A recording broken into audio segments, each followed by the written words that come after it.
Polemik aksi Rasman Arif Nasution dan tim kuasa hukumnya yang menuai kericuhan di Pengadilan Negeri Jakarta Utara kembali bergulir ke babak baru. Senin 17 Februari 2025 kemarin, Hotman Paris Hutapea yang juga berada di tempat kejadian mendatangi Mabes Polri untuk menjalani pemeriksaan sebagai saksi. Didampingi kuasa hukumnya, Hotman diperiksa selama 6 jam oleh penyidik dengan 25 pertanyaan oleh penyidik. Ia juga membongkar ada 4 orang yang disorot terkait kasus tersebut. Selain sang seteru dan Firdaus Owiwobo, istri Rasman juga disebut-sebut menjadi salah satu yang dilaporkan. Ya, hari ini saya mendapat surat panggilan dari Mabes Polri di Tipikung, kasus pertama dalam sejarah peradilan Indonesia. Surat panggilan tersebut terkait dengan laporan Ketua Pengadilan Negeri Jakarta Utara terhadap Rasman Nasution dan kawan-kawan terkait dugaan pelanggaran pasal 207, 217 dan 351 KUH pidana, yaitu tentang penghinaan terhadap pengadilan, menimbulkan kegaduhan di persidangan dan perbuatan tidak menyenangkan. Ini adalah yaitu terkait dengan ucapan teriakan-teriakan dari Rasman di dalam ruangan pengadilan yang mengatakan ke depan hakim, di meja hakim, sambil mukul-mukul meja mengatakan kepada hakim, koruptor, koruptor, koruptor. Dan juga adanya oknum pengacara junior yang mungkin masih jarang bersidang, yaitu Firdaus, yang naik ke meja di persidangan dengan pakai jubah pengacara, dan juga beberapa oknum, ada 2 ibu-ibu yang mak-mak yang sudah tua tuh yang juga menimbulkan kegaduhan, dan juga teriakan-teriakan dari istrinya Rasman. Itu kira-kira intinya. Ada persiapan khusus nggak Pak? Nggak ada persiapan, saya kan hanya sebagai saksi, dia hanya menceritakan apa yang saya lihat, saya alami di persidangan. Yang jelas ini adalah kasus pertama dalam sejarah peradilan Indonesia. Ini atas LP siapa sih Bang? Ya, Apa? Kronologinya kan Anda sudah lihat begitu. Kan intinya begini, kan si Rasman menuduh sampai 11 kali posting di Instagramnya mengatakan saya itu penjahat seks, saya itu kelainan seks. Dan kalau sidang pertama, kedua kan sampai ketiga kan sidang terbuka kan. Tapi giliran saya sebagai saksi kan harus yang menjadi acara kan pembuktian apakah ada penjahat seks dan kelainan seks. Berarti kan itu terkait dengan asusila. Menurut undang-undang bahwa apabila materi persidangan adalah tentang asusila harus tertutup.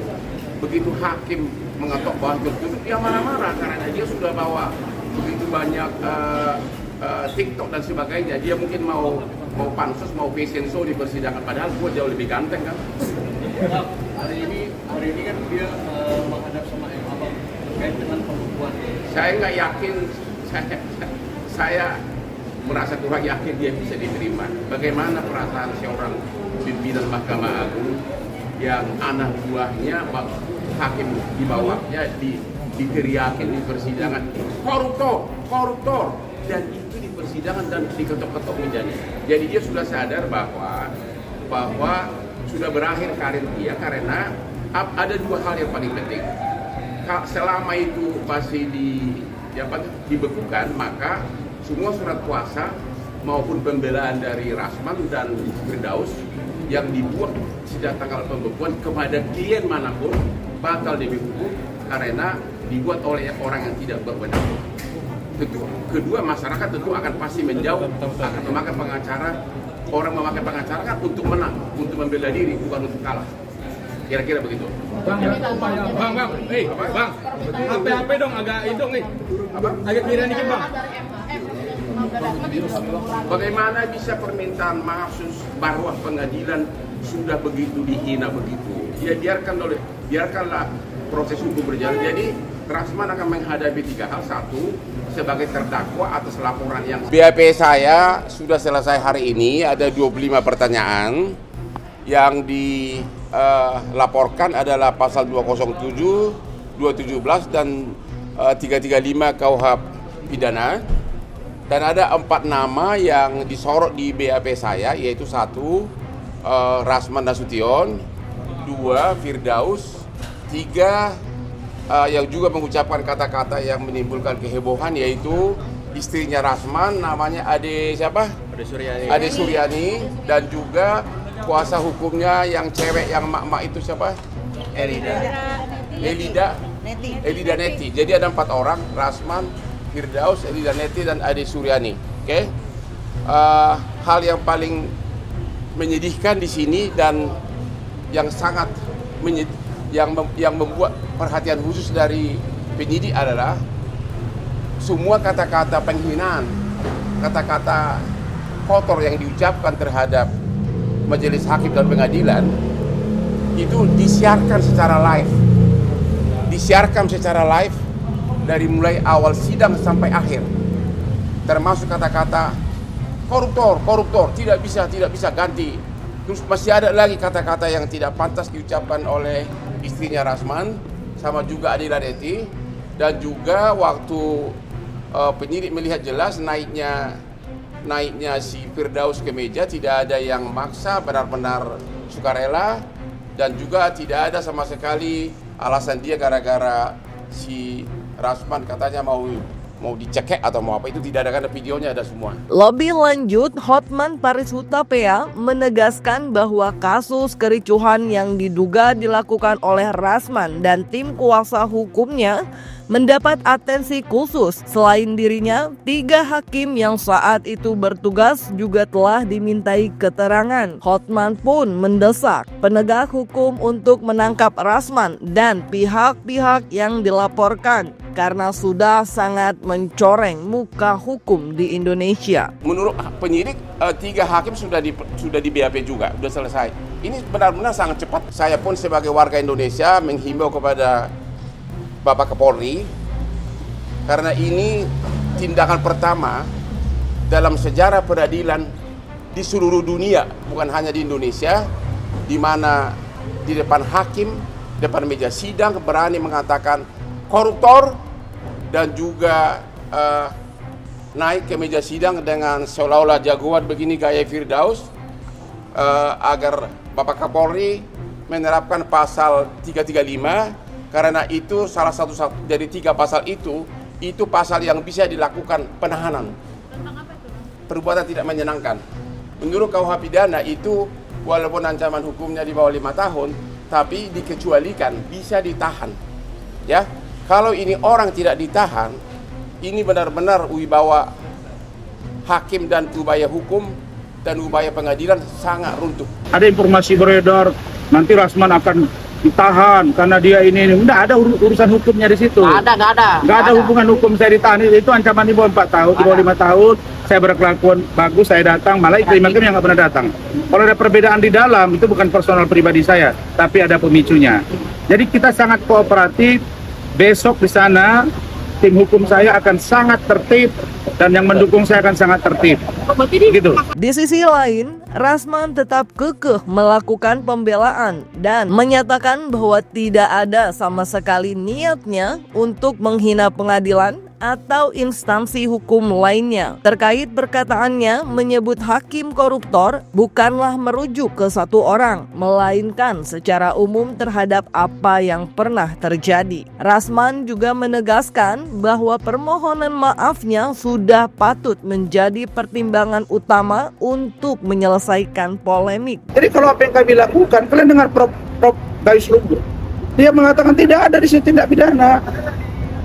Kalau ada dianggap penghinaan ke lembaga peradilan dengan minta maaf, barunya selesai. Dan kami yakin Pak Ketua Mahkamah Agung, para Hakim Agung, Ketua Pengadilan Tinggi, baik Ambon, DKI, dan Jakarta Utara, mereka masih punya nurani bahwa kami ini bagian dari penegak hukum dan kita tidak ingin benturan.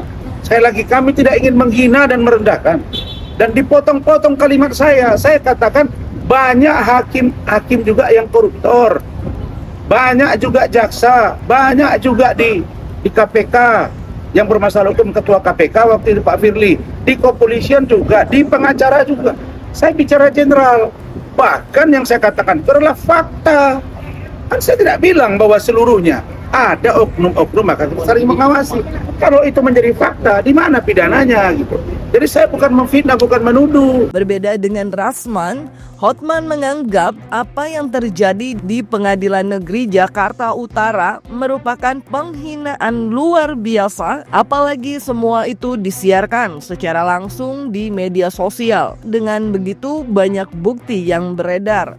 Menurut Hotman, sudah sepantasnya Rasman, Firdaus, dan pihak-pihak yang dilaporkan segera diusut secara tuntas. Itu cuma hal-hal yang memberatkan.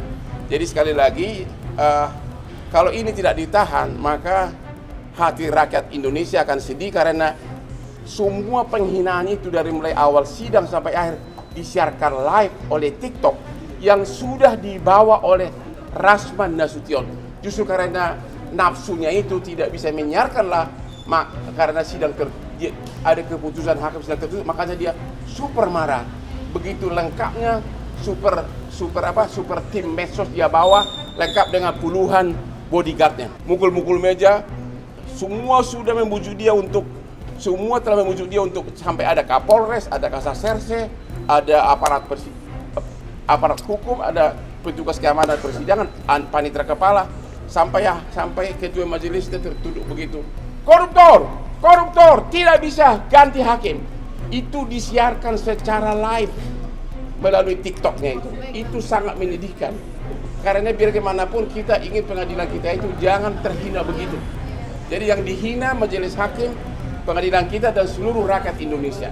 Jadi kalau ini nggak ditahan orang seperti ini, maka gimana ya, orang pencuri kayu, pencuri buah aja sering ditahan sama pencuri ayam. Mudah-mudahan dia juga segera ditetapkan statusnya mau jadi apa, terserah kepada penyidik. Tapi yang paling fokus adalah kalau Rasman dan Firdaus ini tidak ditahan segera, ya, bagaimana pandangan rakyat Indonesia dan rakyat dunia terhadap hakim dan pengadilan kita sudah dihina begitu kasar dengan cara disiarkan live secara TikTok yang sudah dipersiapkan secara matang dengan tim yang komplit. Setali tiga uang dengan Rasman, Firdaus Owiwobo pun punya pandangan sama terhadap Hotman. Firdaus bahkan menyebut omongan sang advokat sesat terkait karirnya yang dituding sudah tamat.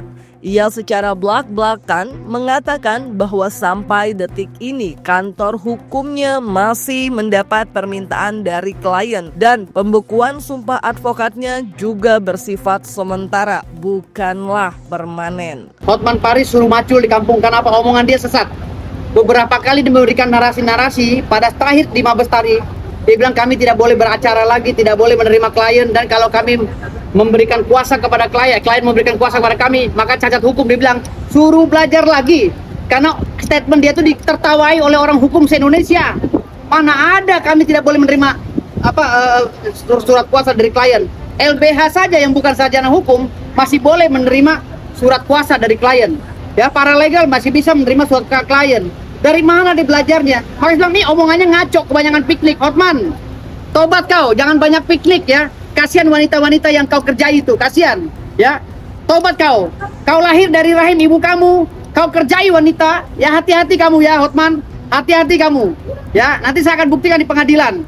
Ya, tidak ada istilahnya kantor saya tutup. Kantor saya masih menerima, bahkan kemarin 4 klien saya lagi masuk di kantor saya. Tidak ada ya. Jadi pembukaan itu hanya sementara dan kami dilarang bersidang, bukan dilarang beracara, tapi bersidang. Ya, melaksanakan sidang litigasi.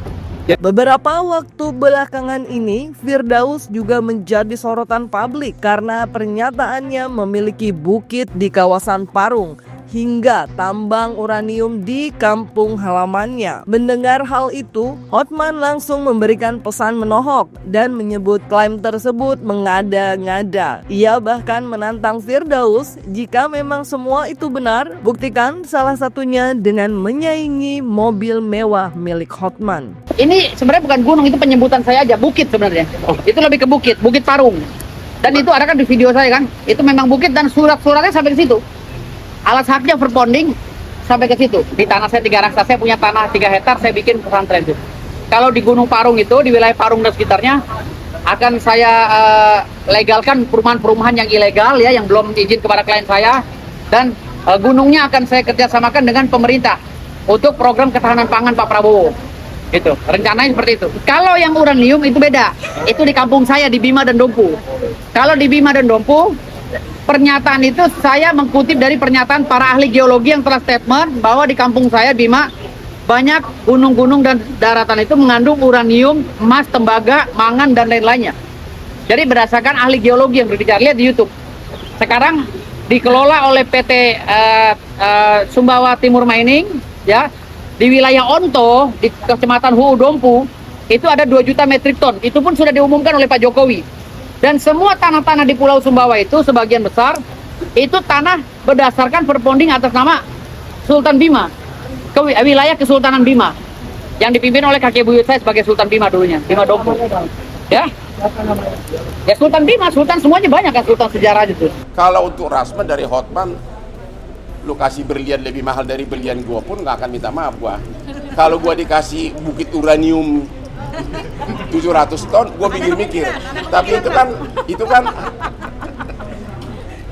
lawakan yang Percaya nggak Bang? apa?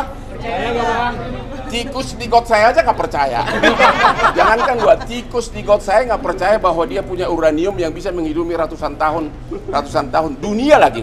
Ya, kalau memang dia bisa membiayai ratusan tahun, kenapa kantor dia di itu daerah di daerah apa itu? Udahlah. Kuningan Bang. Gini aja deh, kalau kau memang bisa membiayai dia, saya kan dulu beli Lamborghini kayak punya Hotman gitu loh.